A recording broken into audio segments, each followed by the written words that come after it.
Assalamualaikum warahmatullahi wabarakatuh. Alhamdulillah. Wassalatu wassalamu ala rasulillah Nabina Muhammadin sallallahu alaihi wasallam wa ala alihi wa sahbihi wa mawala. Wa qala Allah ta'ala fil Qur'anil Karim, ittaqullaha haqqa tuqatihi wa la tamutunna illa wa antum muslimun. Amma ba'du. Alhamdulillah, alhamdulillah, alhamdulillah. Selamat pagi para seluruh YouTube, ketemu lagi dengan saya Agung Wijanarko. Oke para seluruh, seperti biasa di pagi hari ini saya pengen ngajak ngobrol-ngobrol para seluruh saya, sobat-sobat saya yang sudah subscribe dan join di kanal YouTube saya ini, untuk ngobrol-ngobrol santai seputaran hal-hal yang bersifat religius. Oke para seluruh, jadi dalam kitab Ad-Jami As-Saghir, Rasulullah Shallallahu Alaihi Wasallam bersabda sebagai berikut. Bismillahirrahmanirrahim. Man ahya sunati faqad ahabbani waman ahabbani kana ma'i fil jannah, yang artinya sebagai berikut: barang siapa menghidupkan sunnah-sunnahku, maka sungguh orang tersebut telah mencintaiku, dan barang siapa mencintaiku, maka kelak dia akan tinggal bersamaku di surganya Allah Subhanahu wa taala.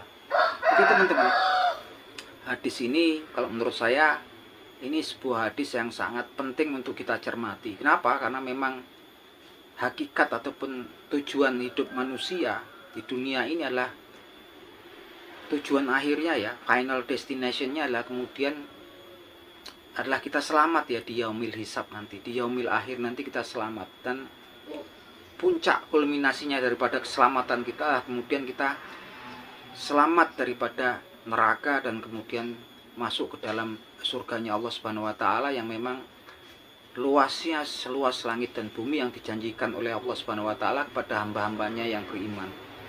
Dan di dalam hadis ini itu kan ada tip ataupun kunci daripada keselamatan kita, salah satunya adalah menghidupkan sunnahnya Rasulullah Shallallahu Alaihi Wasallam. Dan sunnah-sunnahnya Rasulullah Shallallahu Alaihi Wasallam ini kan banyak ya teman-teman, dan enggak semua, dan sebagian besar juga bukan sesuatu yang berat untuk kita lakukan. Contohnya saja, jika teman-teman hendak melakukan sholat Jumat di masjid, gitu kan, salah satu sunnahnya daripada Rasulullah Shallallahu Alaihi Wasallam adalah memotong kuku kita ya, baik kuku tangan ataupun kuku kaki, dan kemudian setelah mandi kemudian kita menggunakan wewangian, baru kita berangkat ke sholat Jumat berjamaah di masjid. Itu salah satu sunnahnya. Dan barang siapa melakukan ataupun menghidupkan sunnahnya, sungguh dia sudah mencintai Rasulullah Shallallahu Alaihi Wasallam. Dan barang siapa yang mencintai beliau, maka insya Allah kelak akan tinggal bersama beliau di surganya Allah Subhanahu wa taala. Kalau kita melihat kemudian konteks hadis ini gitu kan, ini sangat menjanjikan sekali ya untuk kita. Menjanjikan apa? Sesuatu yang sangat penting sekali untuk diri kita sebagai seorang muslim, yang mana memang tujuan akhir kehidupan kita adalah selamat gitu kan, selamat dari neraka dan kemudian mendapat bisa masuk dalam surganya Allah Subhanahu wa taala. Apa ya teman-teman, kalau kita lihat hadis ini begitu penting untuk kita, tapi memang kemudian ada hadis lain gitu kan yang sepertinya juga sangat mengkhawatirkan ya. Ini sebuah hadis yang diriwayatkan oleh sahabat Anas bin Malik radhiyallahu anhu, yang bunyinya sebagai berikut. Bismillahirrahmanirrahim. Maraghiba sunati falaisa laisa mina, itu kan. Jadi barang, yang artinya sebagai berikut: barang siapa membenci gitu kan terhadap sunnah-sunnahku, falaisa minna, maka dia bukan dari golonganku, maka dia bukan dari bagian dari kami. Nah ini teman-teman, ini juga hadisnya juga nggak kalah penting ya teman-teman. Ternyata orang-orang yang membenci gitu kan dan tidak suka terhadap sunnah-sunnahnya ya, sunnah-sunnahnya Rasulullah Shallallahu Alaihi Wasallam, maraghiba sunnati maraghiba ang sunnati falaisa minna, barang siapa yang membenci daripada sunnah-sunnahku, maka sungguh dia bukan merupakan golongan kami. Nah ini teman-teman, karena ternyata ini hadis ini juga sangat, kalau untuk saya juga sangat bikin khawatir gitu kan, karena diberitakan orang-orang yang membenci sunnahnya Rasul, maka dia dianggap mereka bukan termasuk daripada kelompok bagian daripada kelompoknya golongan yang mengikuti Rasulullah Shallallahu Alaihi Wasallam.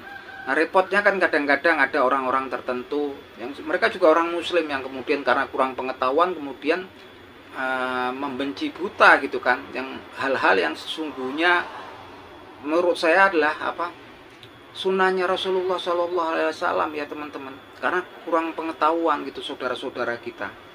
Banyak sekali kan yang wah ini kok janggutnya panjang gitu kan. Ini kakinya celananya kok di atas mata kaki cingkrang gitu kan. Kayaknya seperti sesuatu yang sepele gitu kan. Kalau saya nggak manjangin janggut memang yang tumbuh cuma sedikit ya teman-teman. Bukan membenci ya teman-teman. Nah itu kayaknya mungkin sepele, tapi memang ternyata juga ketika kita membenci gitu kan. Rasulullah sendiri menyatakan orang-orang yang membenci sunnahnya Rasulullah itu adalah dianggap bukan daripada golongannya orang-orang yang pengikutnya Rasulullah Shallallahu Alaihi Wasallam gitu kan. Ini sangat memprihatinkan sekali kalau banyak orang-orang yang kemudian karena kurang pengetahuannya gitu kan menganggap hal-hal yang seperti itu sepele. Oke lah gitu kan. Masalah nggak suka terhadap sunnah itu kan, nggak suka itu kan levelnya macam-macam kan. Tapi juga ada yang nggak suka karena memang mungkin kurang pengetahuan gitu kan. Ada yang nggak suka karena membenci, mungkin yang nggak suka karena benci ini yang repot kan. Dan saat ini sebenarnya juga tampak banyak gitu kan. Yang dianggap itu sah-sah saja dan menurut orang-orang tertentu itu bagian daripada candaan ataupun sesuatu yang remeh. Bahkan kalau untuk hadis ini betul-betul itu sesuatu yang mengkhawatirkan karena kita ini kan pengikutnya Nabi Muhammad SAW gitu kan, umatnya Nabi Muhammad SAW. Nah terus gimana kita kan mengharapkan syafaatnya Nabi Muhammad SAW kelak di yaumil hisab nanti. Gimana kalau kita bukan merupakan dari golongannya? Maka ingat ya teman-teman, ini hadis ini pendek ya, yang diriwayatkan oleh sahabat Anas bin Malik radhiyallahu anhu.